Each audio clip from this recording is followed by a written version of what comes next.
The truck was barely in park when campus security flagged him down.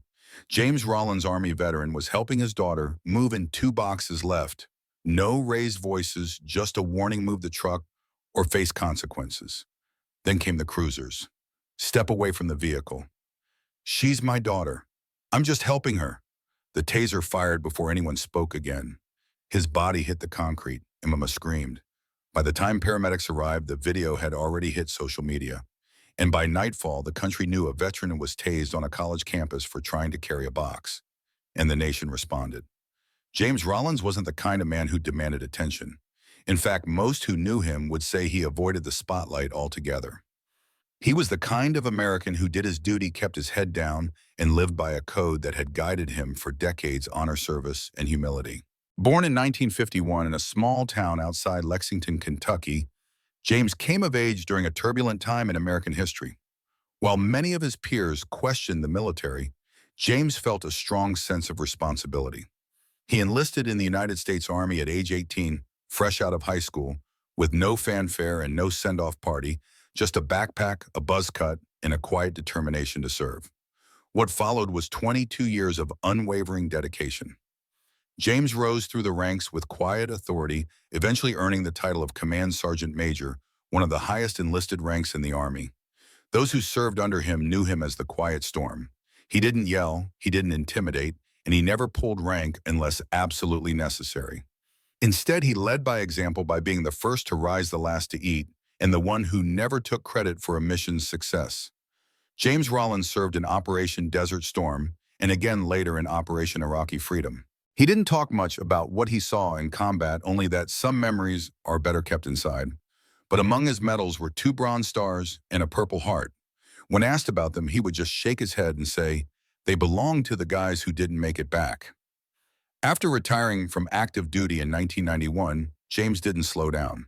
While many of his fellow veterans settled into quiet retirement or private sector jobs, he shifted his service to the civilian front. He began volunteering twice a week at the local VA hospital, helping younger veterans adjust to civilian life, walking them through paperwork, or simply sitting with those who didn't have family to visit. But perhaps his most visible contribution was the work he did with Habitat for Humanity. In the aftermath of Hurricane Katrina and later Hurricane Harvey, James joined rebuilding crews, often driving hundreds of miles at his own expense, to help strangers put their lives back together. He didn't look for cameras or press coverage. He just showed up with his tools and worked until the job was done. "If I still have 2 working hands," he once told a local news reporter who spotted him hauling lumber in 95-degree heat, "then I've got no excuse not to use them." James's personal life was not without hardship. His wife Laura passed away from breast cancer when their daughter Emma was only 10 years old. From that moment, his military discipline shifted into something even more personal: raising a young girl on his own. He never remarried. She was it, he once said, tapping the gold ring he still wore long after Laura was gone. Emma grew up knowing 2 versions of her father, the soldier and the man who made pancakes every Sunday morning.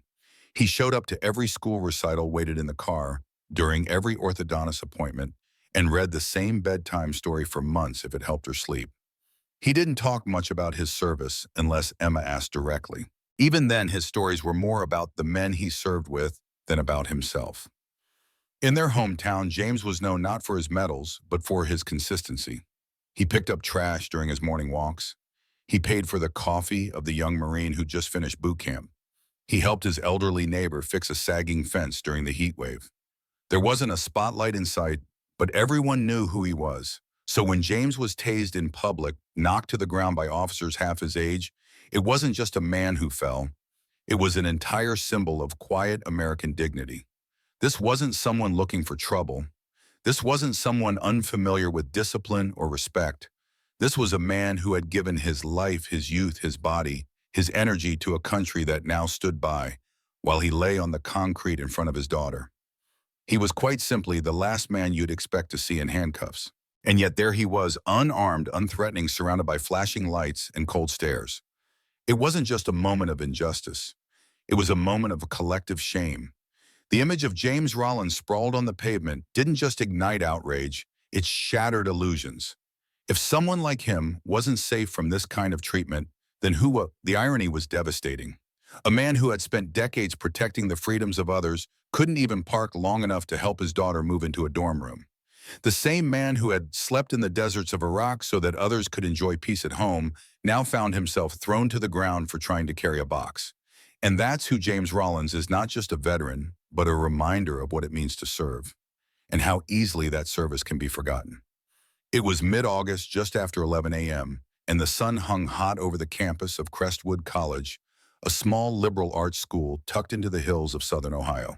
It was move-in day, and like every year, it was chaotic. Cars lined every inch of curb space, students hauled futons and mini-fridges up flights of stairs, and parents circled endlessly for parking that didn't exist.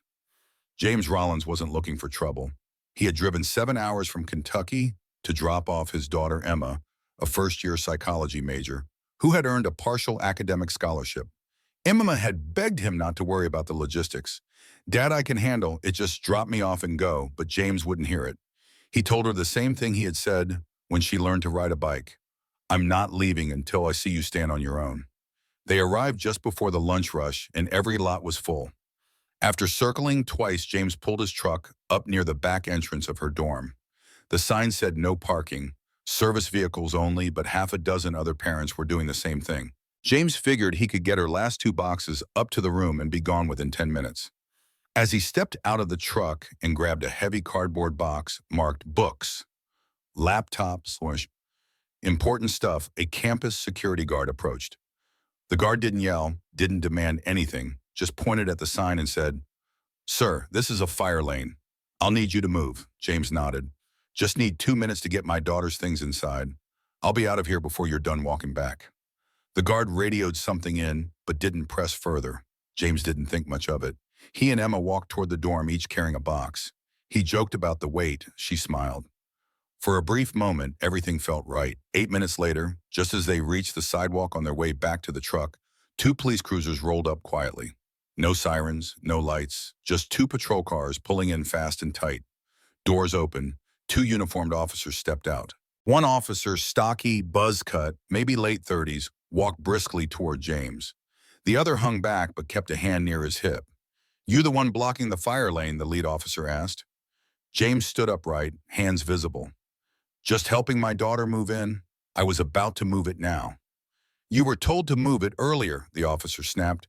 "I told the guard I just needed a few minutes. I'm not trying to cause a problem." "Step away from the vehicle." James raised his eyebrows. "I'm not resisting. I just need to grab the last box." The tension was instant. The second officer moved in now, taser drawn. Emma, standing near the back of the truck, froze. The first officer repeated, "Sir, step away from the vehicle." James pointed toward the truck bed. "That's my daughter's suitcase. Let me grab it and we'll go." The taser fired. No warning, no countdown. Just the pop of electricity and the sharp gasp of a man who had spent years in the sands of Iraq but never expected to fall like this. His legs buckled. His shoulder slammed against the curb as he hit the concrete, his body jerking from the voltage, still pulsing through the wires. Emma screamed and dropped her backpack, rushing to her father's side. "He's a veteran." "That's my dad." Students stopped walking. Some pulled out phones. One young man started filming. The officers shouted for Emma to step back. One began calling for medical assistance. The crowd thickened. "He didn't do anything," a girl yelled. "Why would you tase him?" another asked.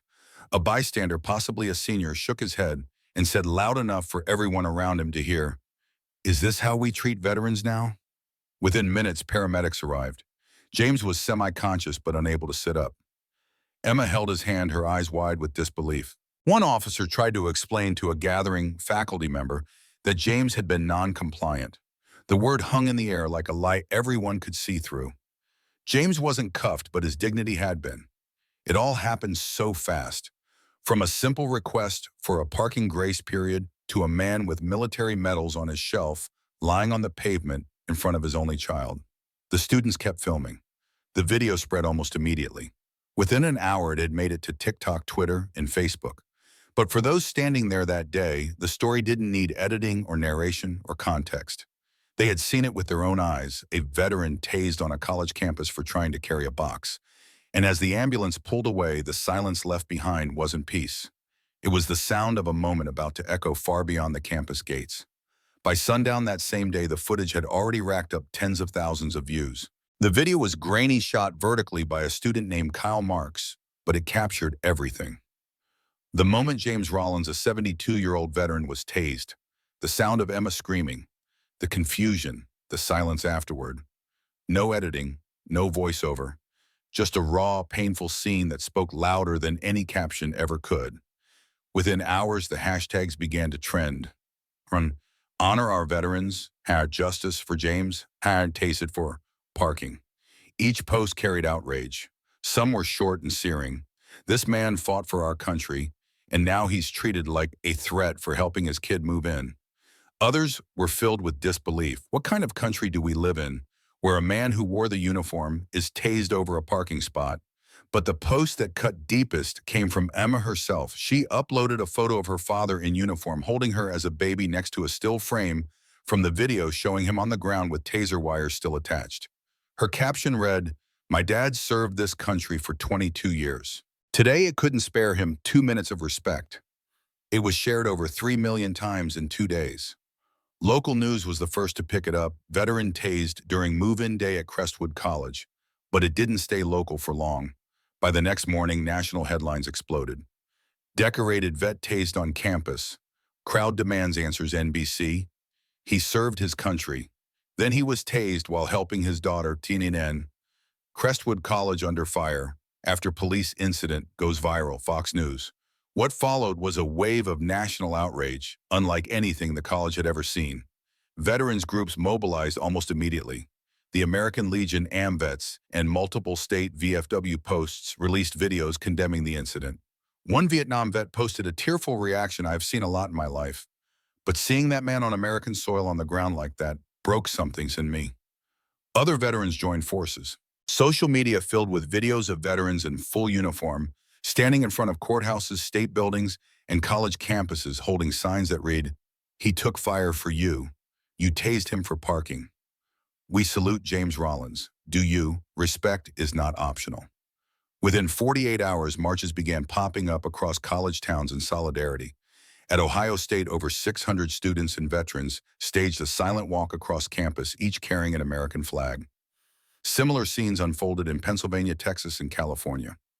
Outside Crestwood College, a group of 30 motorcycle-riding veterans lined the main entrance, saluting every student who entered. They didn't chant or protest, they just stood there, quiet, composed, and undeniable. The Veterans of Foreign Wars of VFW issued a rare national statement. This was not just a procedural failure. It was an act of disrespect, plain and simple. Even political figures couldn't ignore the surge. A retired Colonel Andrew Mathers appeared on CNN to discuss the matter. His words would become one of the most quoted responses to the event. That wasn't a taser to James Rollins. That was a taser to every veteran who gave this country everything. And if we don't speak up now, we're telling every young man and woman serving today that we won't stand up for them when it matters most. By the end of the week, James Rollins wasn't just a name, it was a symbol. His face became the avatar of a conversation much bigger than him. How do we really treat the people who served? Do parades and plaques mean anything if there's no respect in everyday life? The incident had struck a nerve not just about policing or campus policy, but about national character. And once the truth was out, there was no turning back. 3 days after the incident, the president of Crestwood College stood behind a podium in the university's main rotunda. Cameras flashed, reporters leaned in, and students packed the hallway, phones held high. His voice echoed off marble walls as he delivered what was meant to be a heartfelt apology. "We deeply regret what happened on our campus involving Mr. James Rollins. We have suspended the officers involved, and we are reviewing our protocols to ensure nothing like this happens again." But the reaction was immediate and sharp. On social media, it was called "too little too late." A top comment under the university's post read, "You didn't suspend the taser. You suspended the man who pulled the trigger." That's not accountability, that's public relations. For most Americans, watching this wasn't about campus policy anymore. It had become a national test of values. The idea that a decorated veteran could be dropped by a taser while trying to help his daughter sparked a visceral response. People weren't just angry, they were personally offended. While the officers involved were placed on administrative leave, pressure mounted for more serious consequences. Protests outside the campus gates grew daily. What started with a few angry students grew into a coalition of veterans, alumni, parents, and even professors demanding real change. Meanwhile, Emma Rollins was overwhelmed not just by grief and stress, but by an unexpected wave of compassion. Letters began arriving by the hundreds, then thousands. Some came from other college students. Many came from people her father's age who said they saw themselves in him. One man wrote, "I served with a man like your father in Fallujah. He carried me to safety. I will never forget that face." Packages arrived, care baskets, handwritten notes, even a full semester's worth of textbooks anonymously ordered and shipped to her dorm. Emma was also offered 3 separate scholarship funds, each one created in her name for students of veterans. One donor wrote simply, "For the daughter who stood by her father when the world turned away." As James recovered in a nearby VA hospital, the support became impossible to ignore. Veterans groups across the country began organizing, not just social media campaigns, but action. A petition was launched on behalf of James and others like him, calling for federal policy requiring veteran awareness training for all campus police across the United States. In just 6 days, it reached over 3 million signatures. Then came the honor ride. It started with just a dozen bikers veterans on Harley-Davidsons wearing leather jackets adorned with patches from wars past. But by the time they reached Crestwood College, they were joined by more than 150 riders from 5 neighboring states. They circled the campus 3 times each one, carrying a full-sized American flag mounted on their bikes. The sound of rumbling engines, the fluttering red, white, and blue, and the silence of the crowd watching it wasn't a protest. It was a procession, a salute, a message no one could talk over. Inside the administration building, staff watched from the windows. Some students stood with hands on their hearts. Others held signs that read, "Respect isn't optional. Honor is action, not apology. Veterans deserve better." But perhaps the most significant shift came from outside the college. Congressman Daniel Reeves, and a representative from James Rollins' home district in Kentucky, and himself a Marine Corps veteran, spoke on the House floor. What happened to James Rollins is not an isolated incident. It's a symptom of a culture that too often forgets the very people who guaranteed our right to forget. We cannot teach American history in classrooms while ignoring it on our sidewalks. I am calling for an immediate congressional hearing into the conduct of police forces operating on public college campuses. The chamber fell silent. By week's end, a bipartisan coalition of lawmakers had signed on. Plans were in motion. Journalists began asking questions, not just of Crestwood, but of other universities with similar policies. It was no longer just about what happened, but what it revealed. James Rollins, still in a hospital bed with a bruised shoulder and a healing pride, had unwittingly become the face of a movement. Not because he asked for it, not because he wanted recognition, but because the country saw in him something too valuable to ignore, a reminder that honor can be earned in silence, and sometimes defended with noise. Exactly 1 week after James Rollins was tased in front of his daughter, Crestwood College held its first home football game of the season. The air was heavy with anticipation, but it wasn't about the score. No one was talking about the visiting team. Everyone was waiting to see whether James would show up. Earlier that week, the college's administration had publicly extended an invitation for James to attend as a guest of honor. They offered a seat on the 50-yard line, a halftime ceremony, even free tuition for Emma. James politely declined. He told the college president through a short letter that he appreciated the gesture, but this wasn't about ceremony. It was about principle. "You don't fix broken trust with a spotlight," he wrote.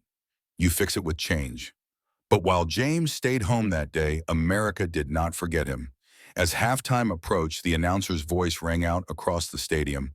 "Ladies and gentlemen, please remain standing for a special presentation in honor of all who have served."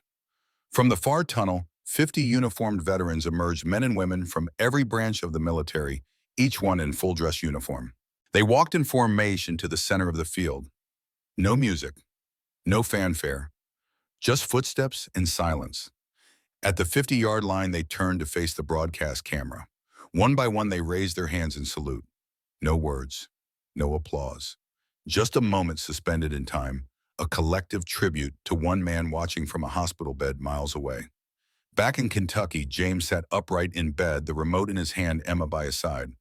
The screen showed the field, the salute, and the quiet power of what respect looks like when done right. He didn't say anything, but Emma would later say she'd never seen her beloved blink so slowly, as if holding back something too big for words. That single gesture, a unified public salute, went viral within minutes. The footage was clipped and replayed on every major network. Veterans across the country shared it with the caption, "He didn't need to be there to be seen." But it didn't stop there. Later that month, James received an unexpected phone call from the White House. On the other end of the line, the President of the United States. The conversation was private, but James later confirmed what was said. He didn't try to excuse what happened. He just said, "We owe you more than that, and we're going to do better." That's all I needed to hear. Within days, James was transferred to Walter Reed National Military Medical Center, not just for a full physical evaluation, but for a ceremony and official recognition from the Department of Veterans Affairs. In a quiet auditorium filled with service members and their families, James was presented with a citation for continued service and sacrifice beyond the battlefield. The ceremony wasn't televised. James asked that it not be. He said, "This isn't about one man. It's about what kind of nation we want to be." But perhaps the most lasting change came not from cameras or speeches, but from policy. Across multiple campuses inspired by the public backlash and veteran-led advocacy, a new framework was adopted. It was called the Veterans Recognition and Response Act, a resolution mandating all campus law enforcement undergo specialized training in veteran awareness, trauma sensitivity, and respectful engagement. The policy emphasized one thing: service doesn't end when the uniform comes off, and neither should the respect. More than 60 universities nationwide adopted it within 3 months. Others followed. Crestwood College was among the first to implement the full training program. This time, they didn't hold a press conference. They simply got to work. The final echo of this story came not from James, but from Emma. At a university town hall broadcast statewide, she stood before a packed auditorium of faculty, students, and reporters. She spoke without a script, just a daughter speaking for the man who had spent a lifetime showing up for her. "My father never asked for special treatment. He never asked for attention. He never even told most of you what he's been through. But what he did ask for, what every veteran deserves, is basic dignity. The kind that doesn't disappear in a parking lot. The kind that doesn't get tased on a sidewalk. The kind that remembers service even when the war is over." The room stood in silence after she spoke. No applause, just reflection. Because the message had already landed loud and clear. This wasn't about one incident. This was about a standard, one the nation had almost forgotten, until a man named James Rollins reminded them what it looked like. The story of James Rollins isn't just about a parking space or a mistake made by a campus officer. It's a mirror held up to a country that too often forgets the people who once stood in front of the line for it. A reminder of how easily quiet dignity can be mistaken for irrelevance in a world that moves fast, talks loud, and forgets even faster. James didn't ask to become a symbol. Like so many veterans, he preferred to let his service speak for itself. The rows of medals tucked away in a wooden box, the faint scars that never made it into photos, the posture that stayed military straight long after retirement. These are the markers of a man who gave more than he ever took and never expected anything in return. But that's the very issue this story reveals. In a society that celebrates service on holidays and in parades, we often fail to carry that same respect into ordinary daily moments. We post tributes on Veterans Day, but ignore the older man in line at the pharmacy. We applaud at football games, but avert our eyes from the disabled vet asking for directions in the grocery store. We admire sacrifice in theory, but we forget what it looks like in real life. As one veteran commented under the viral video, "You honor us in speeches, but not in sidewalks." Another wrote, "I didn't fight for applause. I fought so I wouldn't be treated like a problem when I came home." What happened to James was wrong, but the greater tragedy would be to see it feel anger for a moment and then move on unchanged. Because this was never just about James, it was about every man and woman who served quietly, without cameras, and came home expecting nothing but the basic dignity of being treated like a human being. It was about asking ourselves, do we still see them? Do we still value quiet sacrifice? Do we still know how to honor without needing a headline to remind us? James Rollins didn't raise his voice. He didn't fight back. And in doing so, he reminded us of the kind of strength that doesn't shout. In the end, the nation responded not because it was told to, but because deep down people recognized something had gone too far. That respect had slipped into symbolism, and that it was time to bring it back into practice. The story of James Rollins is not over. It lives in every moment we choose to see the veteran instead of walking past him, in every choice to respond with patience rather than power, in every reminder that dignity isn't a reward, it's a right, and it's one we should never have to fight for twice.